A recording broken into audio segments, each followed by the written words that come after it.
1, 2.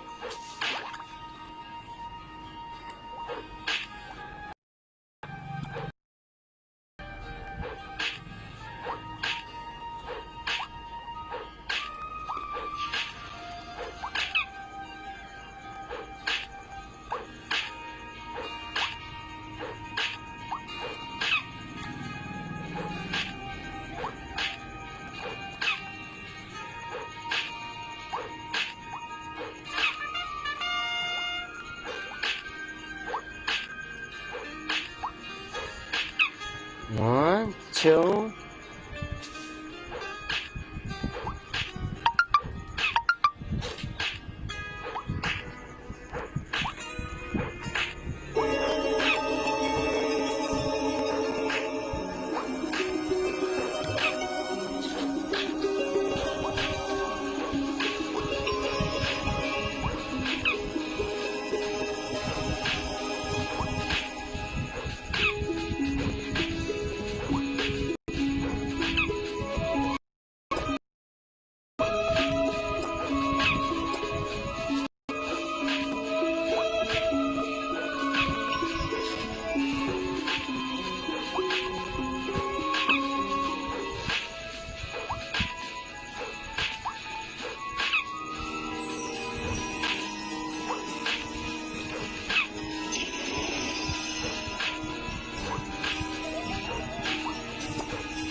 Nasugod ang klase.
Hello.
please turn off your mic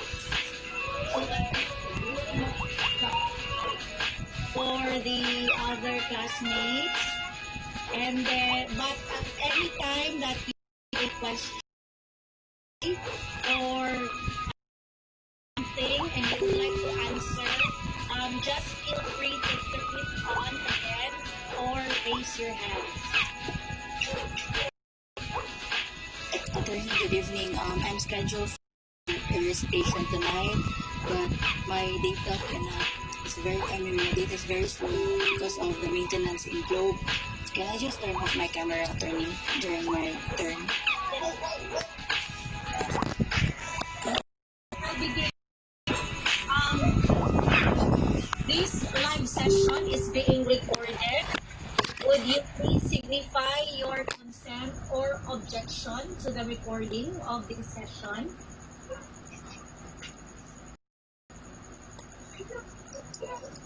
I agree. Yes, attorney. Kagibol ta. I consent. Consent, attorney. Consent, attorney. Oh! Thank you. So, with that, we will now begin the discussion for week 3.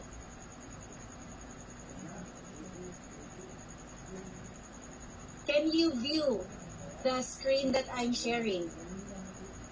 Yes, attorney. Yes, attorney. Okay. So, last meeting, we already started the discussion on introduction and general principles. And from there, we introduced today's topic with the 3 phases in how to attack a conflict of laws problem. So, first, you have jurisdiction, and then choice of law, and then the recognition and enforcement of foreign judgment. So tonight, we will already begin the first phase. Let's focus on how to deal with conflict of laws problems. The first thing we'll have to do when confronted with a conflict of law, first, to determine whether or not it has jurisdiction. And so, it must dismiss the case, meaning it's mandatory. Because court without jurisdiction, all proceedings will be enough. So there's no sense. That's why must dismiss. If the court determines that jurisdiction, it's not automatic also that it will already start, because the next is to determine or not it is forum. The doctrine of forum non-convenience. But for this, the principle is actually discretionary because it depends on the court whether or not it would still like to handle and try the case. So, if it deems that it is not a convenient forum, it may dismiss the case. So, the difference there is, if it's still on the first step as to whether or not it has jurisdiction, it is mandatory.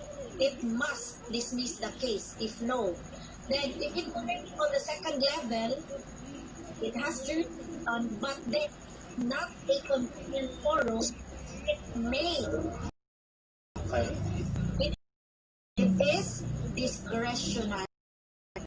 However, if it is convenient forum, we will discuss later on the elements of inconvenience. The thing that it will do next is to determine it will apply the law or the domestic law or foreign law. So this is how with conflict problems. Still clear on your mind? When do we consider particular case a conflict of law case. The most important element is the foreign element. So anything that involves an act, fact, event, or transaction that has a foreign nature or touch to it is a foreign element. So on jurisdiction for tonight, remedial law already, class. Yes, attorney.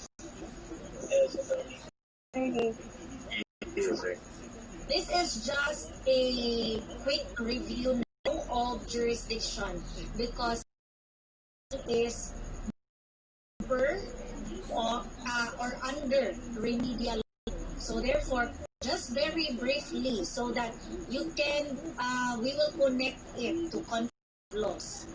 Three kinds of jurisdiction: over the matter, over the person, and over the right.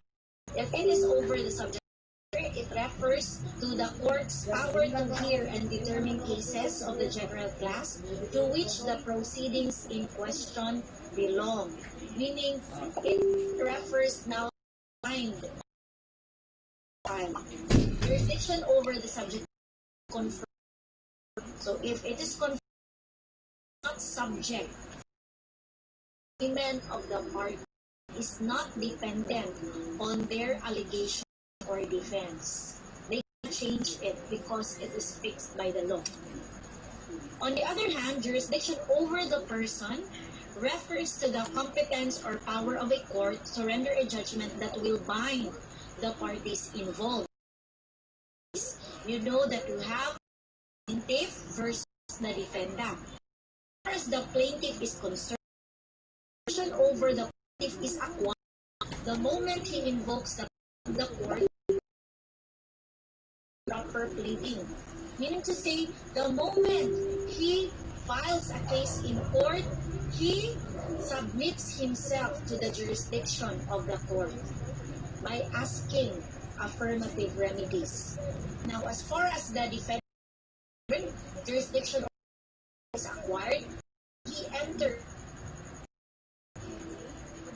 power of legal processes exerted by the court over him. When he entered, means that upon being with, he files pleading already voluntary perceived power of legal processes. This refers to the summons or the subpoenas. More on that later on the service of summons. But the last kind of jurisdiction, the rest.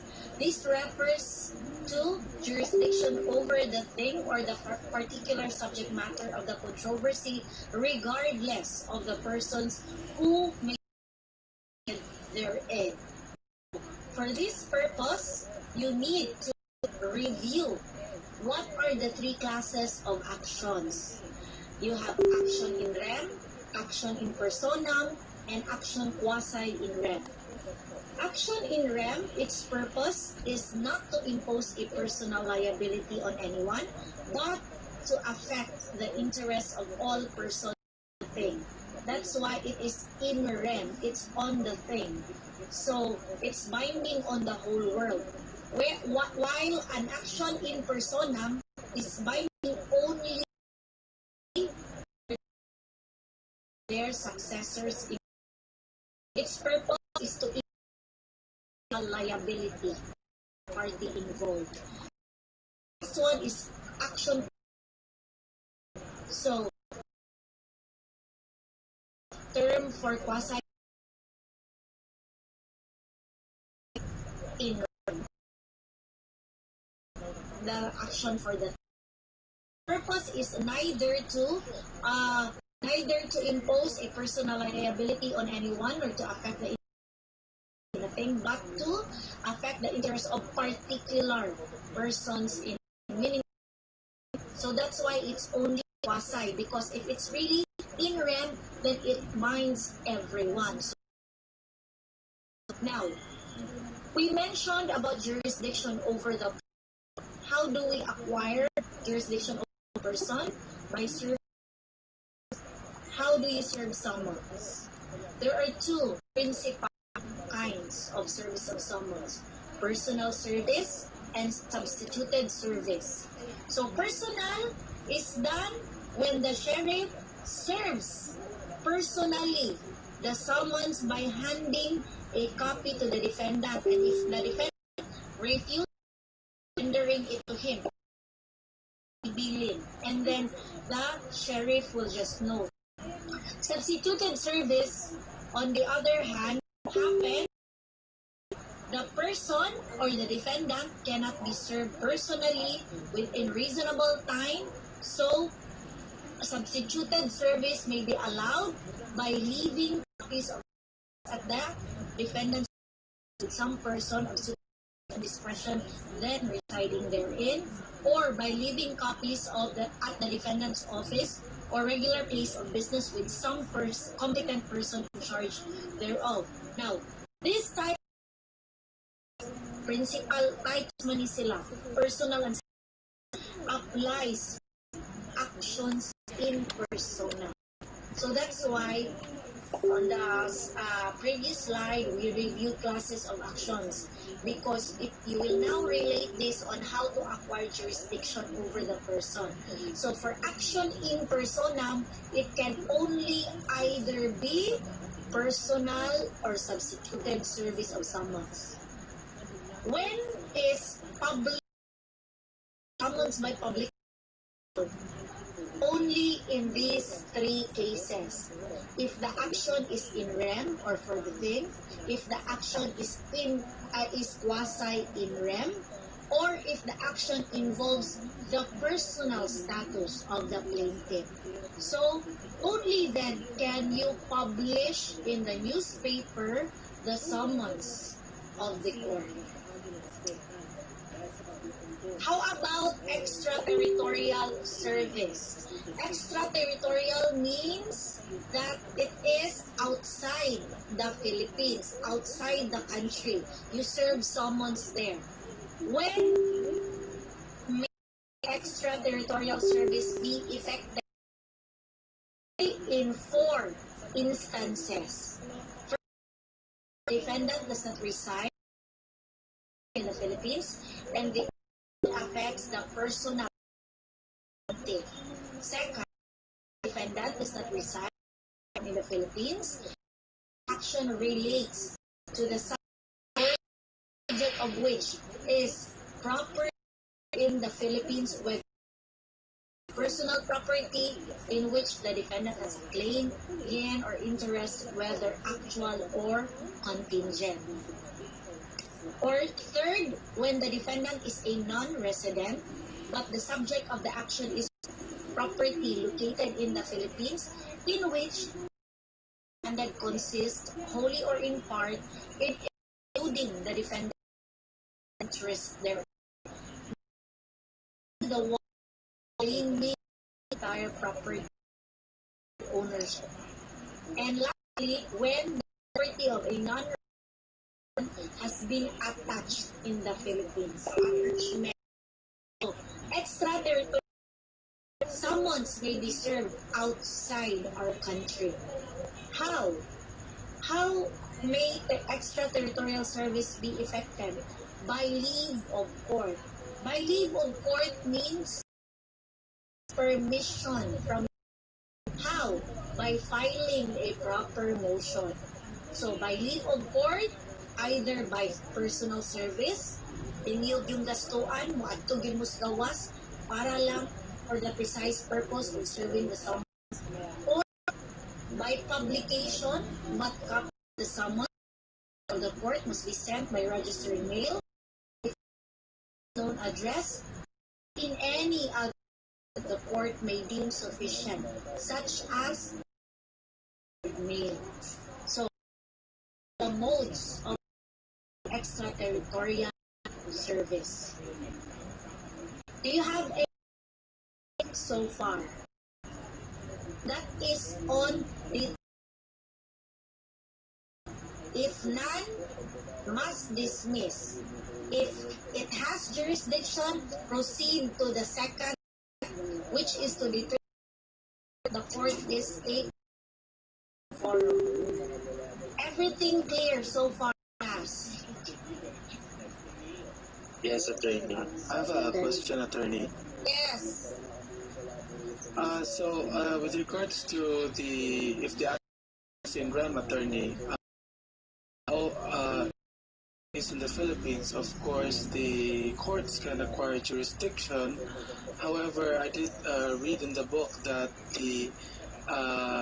although the court can issue a writ of they cannot enforce it. Do you need to serve a personal summons to who owns the thing? Dong, clarify your question, God, because naglibog sa ko kay sa kanang premise. In essence, issue a writ of attaching the property. However, they cannot enforce it if they did not acquire jurisdiction over the defendant. Therefore, do you need to acquire jurisdiction although his property has already enforced the decision? You are now on the last topic sa enforcement. Your question relates to the enforcement ng kaha. So, dili sa first step. Dili, attorney, sa lahat na siya silbi. Murag. Okay. Sa enforcement, there is also a certain procedure na i-follow sa that already a decision. May ako i-clarify question. Sa decision. Lahat pa po sa enforcement of judgment, you need to determine whether it is the domain